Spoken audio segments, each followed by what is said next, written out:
शुणु से संपर्क में आमर जे सांसद मुन्ना खां जो भेटिले आम दल सभापति को से संपर्क तो स्पष्ट कर धर्म निरपेक्षता अवलंबन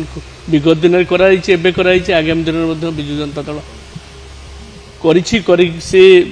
मुद्दारे रही तेणु ताकू नहीं आलोचना पर्यालोचना एत हबार आवश्यकता नहीं। संस्कृति को प्रश्न उठू शुणु गोटे कथा मु कही रखापी चाहूँगी जे आपण आम नेता नवीन बाबू को 25 वर्ष धरी रु अधिक समय धरी देखिले विजु जनता दल को नेतृत्व नवा आपण जो प्रश्न करुँच जे नीरव रही किसी कहना कि ये करना से ठिकणा समय ठिकणा निष्पत्ति सबुबले नहीं लक्ष लक्ष विजु जनता दलर कर्मी अच्छा सारा ओडिशा रे अच्छा से भरोसा रही नवीन बाबू ऊपर तेणु केतबेले कौ निष्पत्ति जेतबेले नियंती से